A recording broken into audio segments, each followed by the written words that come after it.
तीखी मीठी बहुएं। श्यामलाल और अनीता की दो बहुएं थी, अमृता और सरिता। दोनों के स्वभाव में जमीन आसमान का अंतर था। अमृता हमेशा तीखा ही बोलती और सरिता जरूरत से ज्यादा ही मीठी छुरी थी। सुबह के 6 बजे थे। सरिता 5 बजे उठकर नहा धोकर तैयार हो चुकी थी। साड़ी का पल्ला सिर पर, चेहरे पर मुस्कान लिए वो सास ससुर के लिए चाय लेकर पहुंची। लीजिए मम्मी जी, पापा जी आपकी चाय। मैंने बिल्कुल वैसी ही बनाई है जैसी आपको पसंद है, थोड़ी ज्यादा कड़क और चीनी कम। जैसे पापा जी कहते हैं ना, सुबह की चाय हो तो आंखें खुल जाए और दिल भी खुश हो जाए। अरे वाह वाह बेटा, मजा आ गया। इतनी सुबह उठकर तुमने चाय भी बना ली। लगता है हमारे तो भाग्य खुल गए जो तुम जैसी बहू हमारे घर आई। हाँ बेटा, लेकिन तुझे इतनी जल्दी उठकर चाय बनाने की क्या जरूरत थी? मैं और तेरे पापा जी तो रोज सुबह जल्दी उठ ही जाते हैं। हम अपनी चाय खुद बना लेते हैं। अरे मम्मी जी, मेरे होते हुए आप क्यों चाय बनाएंगी? आपने सारी जिंदगी काम किया है, अब थोड़ा आराम कीजिए। आप दोनों मेरे लिए मम्मी पापा से कम थोड़ी ना है। आपकी सेवा करना मेरा फर्ज है। बिल्कुल बिल्कुल, ऐसे संस्कार बहुत कम देखने मिलते हैं आजकल। बहू हो तो सरिता जैसी, एकदम समझदार और दिल से घरेलू। अरे बेटा, अमृता कहाँ है? वो उठी कि नहीं? नहीं मम्मी जी, भाभी जी तो अभी सो रही हैं। कल रात कह रही थी कि थोड़ा सिर दर्द है, शायद इसी वजह से अभी तक उठी नहीं है। वैसे भाभी जी को सुबह उठना थोड़ा मुश्किल लगता है ना, लेकिन कोई बात नहीं, मैं हूं ना। देख रही हो अनीता, हमारी सरिता ने सब संभाल लिया है। कितना मीठा बोलती है। सच में बेटा, भगवान सबको तुम जैसी बहू दे। बस मम्मी जी, ये तो आप लोगों का आशीर्वाद है। अच्छा मम्मी जी, आप लोग चाय पीजिए, मैं पूजा कर लेती हूँ। ऐसा कहकर सरिता वहां से चली गई। अनीता और श्यामलाल उसकी बातों और सेवा से बहुत खुश हो गए। इधर अमृता अभी तक सो रही थी, पर सरिता ने अनजाने में ही अपनी मीठी जुबान से उसकी चुगली भी कर दी थी। अब सुबह के 7:30 बज चुके थे।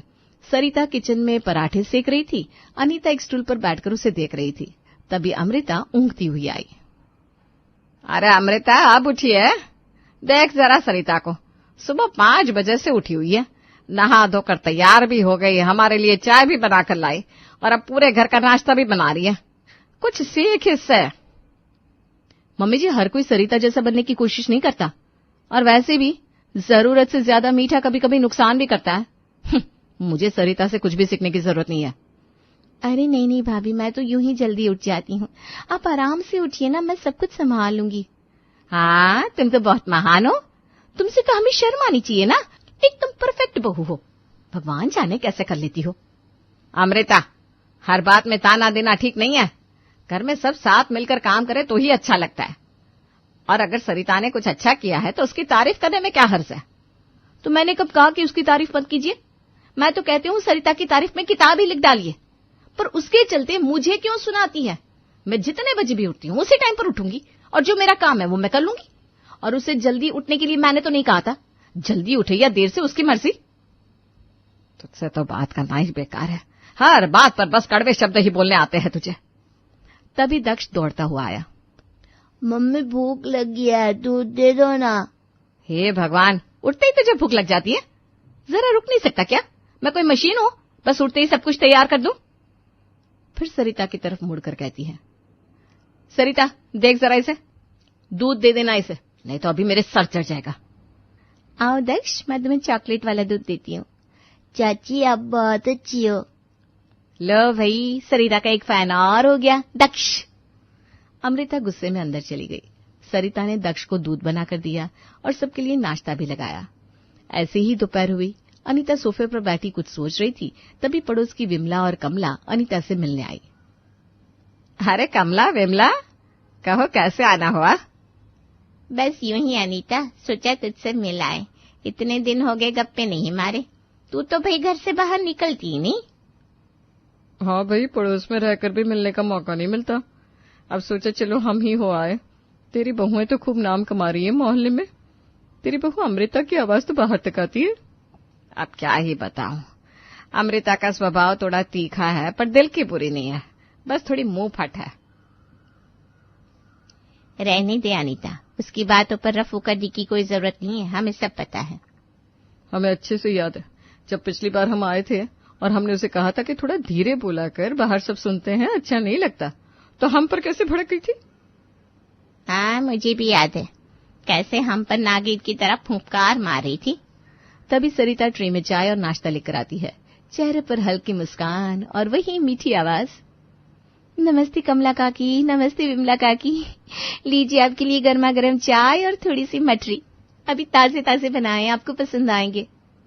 वाह बेटा, तू तो बड़ी गुणी है, हम आकर बैठे ही थे कि हमारे लिए चाय नाश्ता भी ले आई। सच में, और आवाज तो देखो कितना मीठा बोलती है, जैसे कि हर बात से शहद टपक रहा हो। जीती रहो बहू। बस ये तो आप लोगों का प्यार और आशीर्वाद है, और कुछ चाहिए तो बताइएगा, मैं अभी ले आऊंगी। उसी समय शिवांगी आती है। सरिता उसे कहती है, शिवांगी बेटा, सबको नमस्ते बोलो। नमस्ते काकी। सरिता उसे गोद में उठाकर प्यार करती है। चलो अब मम्मा की रसोई में चलो, पर वहां से कोई चीज मत छेड़ना। हाँ ओके मम्मा, पर आप मुझे चॉकलेट दोगे ना? हाँ बाबा, ढेर सारी चॉकलेट दूंगी। आप खुश मेरा बच्चा? सरिता शिवांगी को गोद में लेकर किचन की तरफ चली गई। तभी अंदर से अमृता की तेज आवाज आई। वो अपने बेटे दक्ष को जोर जोर से डांट रही थी। दक्ष, कितनी बार कहा है पढ़ाई पर ध्यान दो, हर बार वही गलती, गिनती तक ठीक से नहीं लिख रहे हो। मैं तुम्हारी टीचर नहीं हूं जो रोज समझाओ, सारा दिन खेल की तरफ दिमाग रहता है। अब अगर एक भी गलती की ना तो मोबाइल तो दूर, टीवी भी बंद कर दूंगी। मम्मा, काउंटिंग मुझसे नहीं हो रही है। अभी 2 थप्पड़ लगाऊंगी ना, सब हो जाएगा। बहुत बिगड़ गए हो तुम।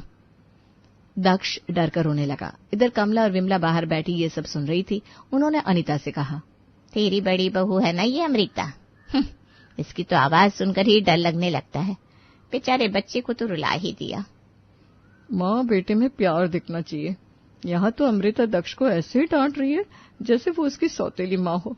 राम बचाया ऐसी बहू से। अनीता तो कुछ कहती नहीं कैसे, देख तो सही कैसे बच्चे को डांट रही है। और सरिता को देख कितना मीठा बोलती है। घर में बरकत ऐसी बहुओं से आती है।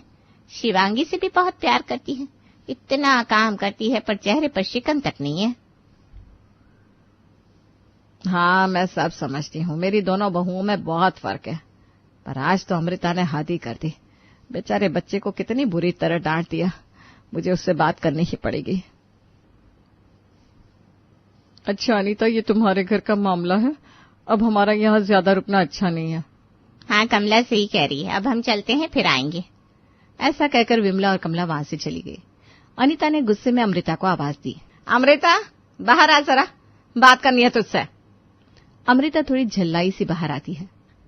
क्या हो गया मम्मी जी, फिर से क्या गलती हो गई? अब गलती? बच्चों को प्यार से पढ़ाया जाता है, डरा धमका कर नहीं। तू माँ है या हिटलर? ऐसे तो कोई सौतेली माँ भी ना करे जैसे तू उसके साथ करती है। कभी तो दुलार भी किया कर उसे। मम्मी जी, अगर मैं ढील दूं ना तो सर चढ़ जाएगा वो। मुझे पता है उसे कैसे ठीक करना है। मैं जो कर रही हूँ बिल्कुल सही कर रही हूँ, उसके भले के लिए कर रही हूँ। आपकी प्यारी सरिता की तरह हर वक्त मीठे से काम नहीं चलता। बच्चों के सामने ऐसा बर्ताव मत कर अमृता, वरना पछताएगी। जो होगा वो मैं देख लूंगी, आप चिंता ना करें। अमृता गुस्से में वापस अपने रूम में चली गई। अनीता चुपचाप उसे देखती रह गई। वो मन ही मन कुछ सोच रही थी, तभी रमा का कॉल आया। आ रमा बेटा, कैसी है तू? ससुराल में सब ठीक? मैं तो ठीक हूँ मम्मी, आप बताओ। आपकी आवाज बहुत थकी थकी सी लग रही है, तबीयत ठीक है ना आपकी? हाँ बेटा, शरीर तो ठीक है पर मन बहुत भारी रहता है इन दिनों। क्यों मम्मी, क्या हुआ? आप इतनी परेशान क्यों हैं? अरे रमा क्या बताऊं तुझे, अमृता का तीखा स्वभाव अब सहन ही नहीं होता।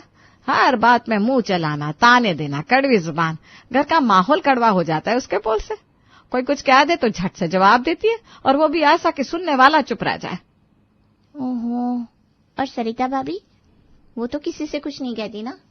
सरिता? वो तो बोलती नहीं कुछ, मीठे बोल बोलती है, प्यार से बात करती है, और उसी के हिस्से में घर का सारा काम आ जाता है। सुबह उठकर चाय बनाना, सफाई करना, बच्चों का ध्यान रखना, सब उसी के भरोसे है। तो मम्मी, सरिता भाभी आपसे अमृता भाभी की शिकायत नहीं करती? अरे नहीं बेटा, उससे कभी मुंह से शिकायत नहीं की, बस मुस्कुराकर सब कर जाती है। मैंने कई बार अमृता से कहा हाथ थोड़ा बटा लिया कर, पर उसे तो जैसे कोई फर्क ही नहीं पड़ता। ऐसे तो नहीं चलेगा मम्मी, ये तो सरिता भाभी के साथ भी गलत हो रहा है और आपके साथ भी। कुछ तो करना पड़ेगा। अरे मैं तो समझा समझा कर थक गई हूँ रमा, कुछ समझ में नहीं आता। तू ही बता मैं क्या करूं? ठीक है मम्मी, आप चिंता ना करो, मैं कल आ रही हूँ, अब मैं देखती हूँ इस घर में क्या और कैसे सही करना है। ऐसा कहकर रमा ने फोन कट कर दिया। अगले दिन रमा घर आती है। अरे रमा, तू आ गई? कितना अच्छा लग रहा है तुझे देखकर। आवाज सुनकर अमृता और सरिता बाहर आती हैं। नमस्ते दीदी, कैसे हो? नमस्ते दीदी, आज अचानक बड़ी याद आ गई आपको हमारी? हाँ भाभी, मम्मी की बातें सुन सुनकर सोचा खुद ही आ जाऊं, घर भी देख लूं, आप लोगों से मिल भी लूं। रमा बैग से 2 साड़ियां निकालती है। मैं खाली हाथ नहीं आई हूं, आप दोनों के लिए साड़ियां लाई हूं। दक्ष और शिवांगी के लिए खिलौने भी लाई हूं। अरे बेटा, इसकी क्या जरूरत थी? मम्मी, पीहर खाली थोड़ी ना आती। सरिता भाभी, आप तो बहुत सीधी हैं, जो मिल जाए उसी में खुश हो जाती हैं, इसलिए आपके लिए ये सूती साड़ी लाई हूं। हल्की है, काम में अच्छी रहेगी। सरिता को बुरा लगता है पर वो कुछ नहीं कहती। और अमृता भाभी, आपको तो कुछ भी पसंद ना आए तो तुनक जाती है, इसलिए सोचा आपके लिए ये सिल्क साड़ी लाऊं। अगर पसंद आए तो रख लेना, वरना मुझे वापस दे देना। बस अपनी जुबान से जहर मत उगलना। अचानक माहौल भारी हो जाता है। सरिता बिना कुछ कहे साड़ी लेकर अपने कमरे में चली गई और धीरे धीरे रोने लगी। अमृता का चेहरा गुस्से से तमतमा उठा। वो एक शब्द भी बोले बिना अपने कमरे में चली गई। देखा मम्मी, अब बस थोड़े दिन में सब साफ नजर आ जाएगा। जो मीठा बोलती है वो भी सोचेगी, और जिसकी तीखी जुबान है वो भी आईने में खुद को देखेगी। रात को जीवन और संजय ऑफिस से लौटे। रमा ने उनको सारी बात पहले ही बता दी। जीवन अपने कमरे में गया। देखिए जीवन जी, आपकी बहन ने आज हद ही पार कर दी। मैं कोई सड़क से उठकर नहीं आई हूं जो ऐसी बातें सुननी पड़ रही है मुझे। अमृता, तुम्हें कभी किसी की बातों से फर्क पड़ा है? हर बात में ताने, हर चीज में झगड़ा। तो रमा ने भी वही देखा जो सब देख रहे हैं। अच्छा, अब आप भी मुझे गलत बोलोगे? मैं सिर्फ ये कह रहा हूं कि अगर तुम थोड़ा नरम बोलती, थोड़ा सबके साथ घुलती मिलती, तो शायद बात यहां तक ना पहुंचती। मतलब अब मैं मीठी बन जाऊं, सरिता की तरह सबको घी शक्कर में लपेट कर बोलूं? कम से कम इतना तो मत बोलो कि लोग सामने से कतराने लगे। और देखो अमृता, हर बात पर चिढ़ना, बच्चे को भी डांटना, ये सब अच्छी बात नहीं है। आप ना हमेशा दूसरों का ही पक्ष लेते हैं, कभी मेरी भी सुन लिया कीजिए। आखिर आप नहीं समझेंगे तो मुझे कौन समझेगा? अपनी सुनाने से पहले दूसरों को भी सुनने की आदत डाल लो। अब जो हुआ बहुत हुआ, मुझे कल सुबह ऑफिस के लिए जाना है। ऐसा कहकर जीवन करवट लेकर सो गया। अब संजय अपने कमरे में पहुंचा, जहां सरिता हाथ में साड़ी लिए रो रही थी। क्या हुआ सरिता, क्यों रो रही हो? रमा की बात से दुख हुआ क्या? मैंने कभी कुछ नहीं कहा किसी से, सबके लिए काम किया, फिर भी रमा दीदी ने मेरे हिस्से में वही सूती साड़ी दी, जबकि मैं उन्हें कितना प्यार करती हूँ। देखो सरिता, रमा ने जो किया वो तुम्हारे मीठे स्वभाव को देखकर किया। उसे लगा तुम कुछ नहीं कहोगी। पर दिल तो दुखता है ना। मीठा बोलने का ये मतलब नहीं कि मेरी कोई इज्जत ही ना हो। मुझे भी प्यार और इज्जत की जरूरत है। तुम्हारी इज्जत मेरे लिए बहुत बड़ी है, लेकिन कभी कभी लोग तुम्हारी चुप्पी को कमजोरी समझ लेते हैं।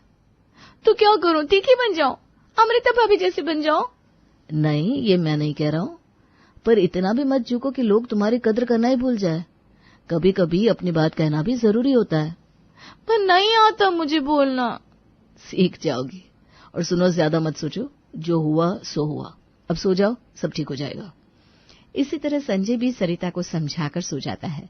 अगले दिन सुबह सुबह सरिता किचन में काम कर रही थी। चेहरा थोड़ा उदास था, पर फिर भी वो मुस्कुराकर सबके लिए नाश्ता तैयार करती है। टेबल पर पराठे, चटनी, अचार और चाय सब कुछ रखकर उसने सबको आवाज दी। मम्मी जी, पापा जी, दीदी, सब लोग आ जाइए, नाश्ता तैयार है। सब धीरे धीरे टेबल पर आकर बैठते हैं। रमा टेबल पर बैठते ही चालू हो जाती है। भाभी, एक गिलास ठंडा पानी ले आइए जरा। जी दीदी, अभी लाती हूँ। सरिता रमा को पानी लाकर देती है। भाभी, चटनी में नमक कम डाला है आपने, थोड़ा और ले आइए। सरिता चुपचाप उठकर फिर से जाती है और नमक लेकर आती है। भाभी, ये क्या है, पराठे आधे कच्चे हैं, ध्यान कहाँ है आज आपका, जरा ठीक से सेंक कर लाइए। अब सरिता थक चुकी थी, पर फिर भी कुछ नहीं कहती, चुपचाप पराठे लेकर किचन की ओर चली जाती है। रमा, ये क्या तमाशा है, क्यों परेशान कर रही है सरिता को? पापा, आप कुछ मत बोलिए, आज जो हो रहा है वो जरूरी है, बस देखते जाइए। मैं जो कर रही हूँ इस घर की भलाई के लिए कर रही हूँ। अब सरिता पराठे लेकर आती है और फिर से रखती है, मगर इस बार उसकी आंखें नम है।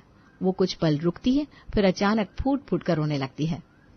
मैंने कभी कुछ नहीं कहा, हमेशा सबकी सुनी है मैंने, सबकी सेवा की है, पर फिर भी मुझे कोई नहीं समझता। भाभी, बस यही तो चाहती थी मैं, कि आप अपनी बात बोलना सीखें। आपके चुप रहने की वजह से ही आपको ये सब सहना पड़ता है।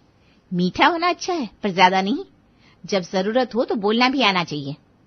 सब सरिता की बात सुनकर बहुत चक्के थे। तभी अमृता कमरे से आई। उसके चेहरे पर नाराजगी थी, शायद इसलिए क्योंकि उसे किसी ने बुलाया ही नहीं। मुझे बुलाए बिना नाश्ता भी शुरू कर दिया। मैं भी इस घर में रहती हूँ, याद ना हो तो याद दिला देती हूँ। अमृता भाभी, आपको इसलिए नहीं बुलाया क्योंकि हम सबको शांति और सुकून से नाश्ता करना था। सुबह सुबह आप कुछ न कुछ तीखा बोल देती हैं और आपका मूड सबके मूड पर भारी पड़ता है। तो आज हमने सोच लिया कि आपको अपने कमरे में ही नाश्ता करना चाहिए। क्या मतलब?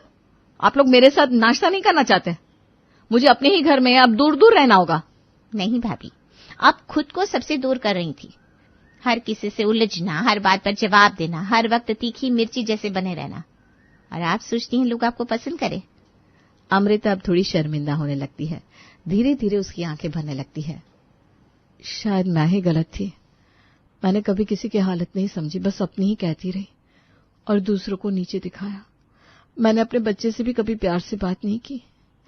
रमा, माफ कर दो मुझे। सरिता, अमृता, तुम दोनों मेरी बेटी जैसी हो। बस समझ की जरूरत होती है। रमा ने जो किया वो किसी के दिल को तोड़ने के लिए नहीं था, बल्कि घर छोड़ने के लिए था। बस बहुत हो गया। अब आज से ना कोई ज्यादा तीखा बोलेगा, ना कोई इतना मीठा रहेगा कि कोई उसकी कदर ही ना करे। हाँ पापा, आपकी बात बिल्कुल ठीक है। न ज्यादा तीखा अच्छा होना चाहिए, न ज्यादा मीठा। स्वाद तो तभी आता है जब हर चीज बराबर हो। प्यार बांटने से बढ़ता है और इज्जत तभी मिलती है जब हम दूसरों की भी इज्जत करें। सरिता, आज से हम साथ में काम करेंगे, मिलकर, और अपनी बात बोलेंगे भी, लेकिन समझदारी से। हाँ भाभी, मिलकर प्यार से रहेंगे, और मैं भी आज से अपनी बात कहूंगी। अब से मैं भी चुप नहीं रहूंगी। अब दोनों बहुओं को सबक मिल गया था। घर के बाकी लोग भी खुश थे। रमा भी सबको समझाकर खुशी खुशी अपने घर चली गई। हर घर की कहानी यही तो होती है। कभी ज्यादा बोलने से बिगड़ जाती है बात, तो कभी ज्यादा सहने से। पर जब सब मिल बैठे, एक दूसरे को समझे, तो घर सिर्फ घर नहीं, मंदिर बन जाता है।